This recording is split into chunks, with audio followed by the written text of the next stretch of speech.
Ahmed Silva was playing with an old football, his feet bare, his eyes filled with dreams.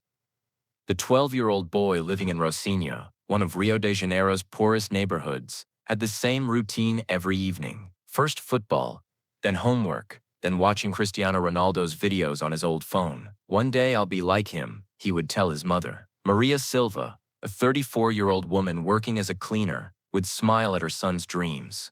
Of course, my son, but first we need to find shoes.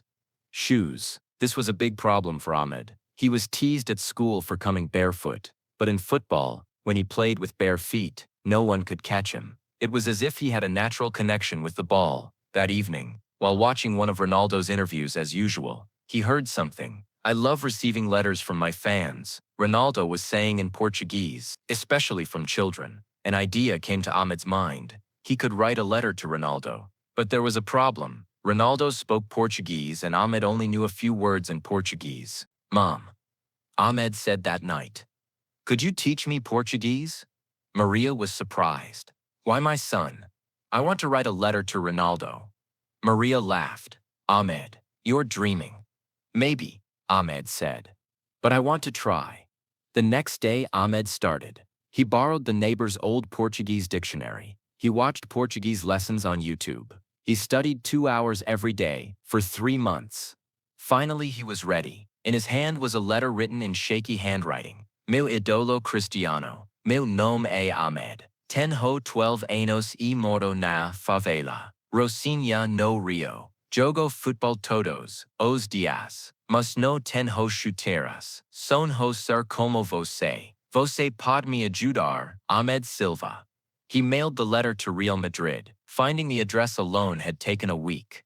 After mailing the letter, he waited. Days passed. Weeks passed. Ahmed was beginning to lose hope until that Saturday morning when a black car that had never entered the neighborhood before arrived. The man getting out of the car surprised everyone. Cristiano Ronaldo, the world's most famous footballer, was walking in Rocinha Favela. "I'm looking for Ahmed Silva," he said in Portuguese. Ahmed came running. He couldn't believe it. Ronaldo walked toward him and spoke in Portuguese. "I received your letter, Ahmed, and I have a surprise for you." Ronaldo went to the car and brought a big box. Inside were Real Madrid jersey, the newest football boots, and a signed ball. Ahmed examined the items with tears in his eyes. "But this is just the beginning," Ronaldo said. "The real surprise is this." Ronaldo looked around. Hundreds of children and adults had gathered. In the narrowest street of the neighborhood, the world's most famous footballer was standing. "I'm going to build a football academy in this neighborhood," Ronaldo said. "Ahmed's letter inspired me. The children here also have the right to dream." The neighborhood residents couldn't believe it. Ahmed was in shock. His mother Maria hugged her son with tears in her eyes. "But I have a condition," Ronaldo said to Ahmed. "You will be my first student, and you will continue to improve your Portuguese." Ahmed nodded. "Yes, sir. Thank you." That day history was made in the neighborhood. Ronaldo played football with the children, barefoot, on dirt ground, but with a heart full of joy. 3 months later, the CR7 Football Academy opened in the heart of Rocinha. Modern grass field, locker rooms, training equipment, everything was free. Ahmed enrolled as the first student.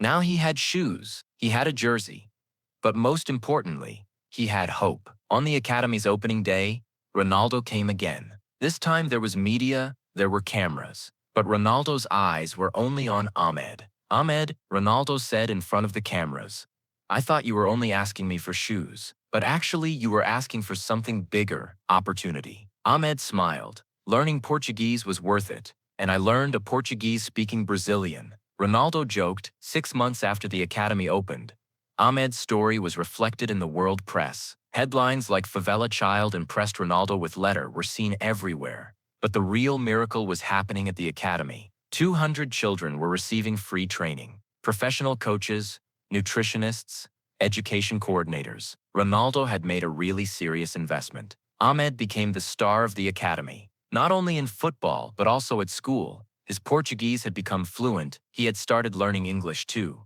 A year later, Ahmed got a big opportunity. Real Madrid's youth teams were giving him a trial chance. "Will you go to Madrid?" Maria asked her son. Ahmed thought, "Mom, Ronaldo gave me an opportunity. Now it's time to make him proud. At the trial camp in Madrid, Ahmed enchanted the coaches. His technique was perfect. His speed was surprising. But most of all, his determination caught attention. "Where does this kid come from?" asked Real Madrid's youth coordinator. "From Brazil, from Ronaldo's academy," said the scout. "Ronaldo has a good eye." Ahmed was accepted into Real Madrid's youth team. At 13 years old, he became the first child to go from Rocinha Favela to Madrid. During the farewell, the neighborhood gathered. Ahmed spoke in Portuguese.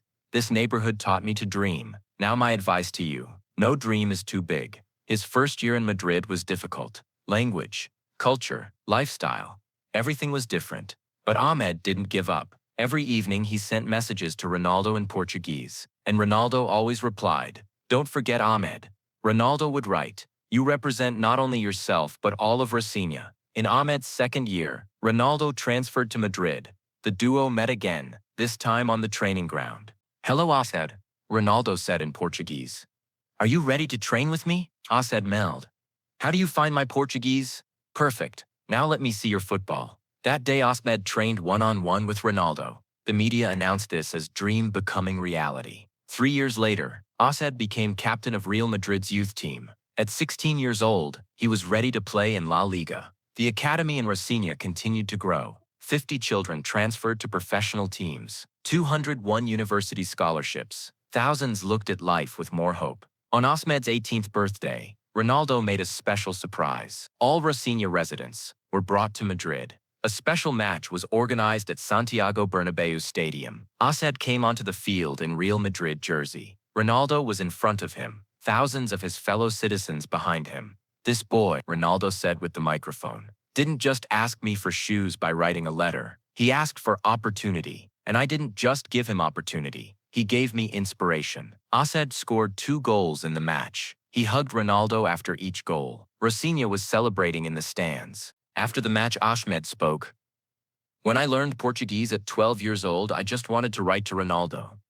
Today here, I'm playing with him and speaking to the whole world. No dream is small.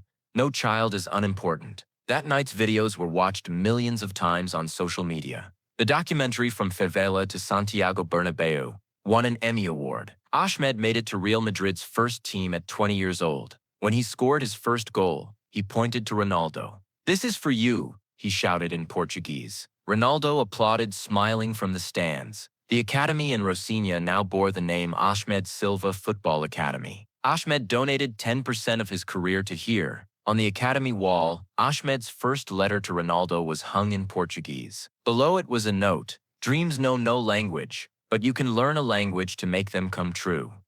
Ahmed became captain of the Brazil national team at 25 years old. In his first match, children from Rocinha were in the stands. "I wear this jersey," Ahmed said at the press conference. "Not just for myself. I wear it for every child who plays football barefoot." That night, Ahmed called his mother. "Mom, do you remember? You said, 'Ahmed, you're dreaming.'" Maria laughed. "Yes, I remember. I was wrong. You weren't dreaming, you were seeing the truth."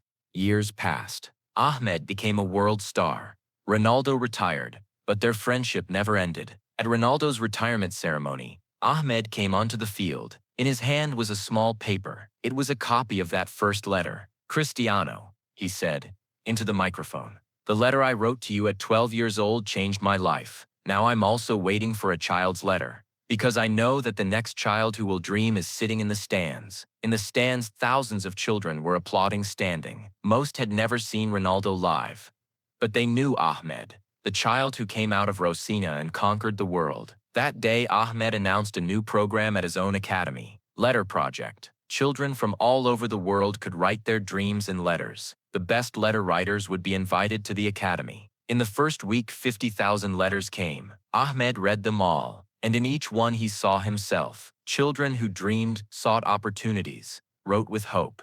One caught his attention. It came from 10-year-old Ethiopian Fatima. It was written in Amharic, translated with Google Translate. "Dear Ahmed, I am Fatima. They say girls cannot play football, but I heard your story. You also achieved the impossible. Can you teach me how you did it?" Ahmed smiled. He put the paper on the table and began to write. "Dear Fatima, Every great story begins with a small step. I learned Portuguese. What will you learn? I'm waiting for your letter, Ahmed. And so, the story that began with one letter continued with thousands of letters. Because sometimes, the greatest changes begin with the smallest words. And sometimes, a child's courageous letter reignites the hope of the entire world. Final message. Ahmed Silva's story reminds us that dreams have no passport, no language barriers. A child who learned Portuguese at 12 years old today inspires millions, because true courage is not seeing the impossible as possible, but making an effort to make it possible. If this story gave you courage, share it. Maybe the story you share will give hope to another Ahmed in another favela. And who knows, maybe they too will one day write a letter that changes the world.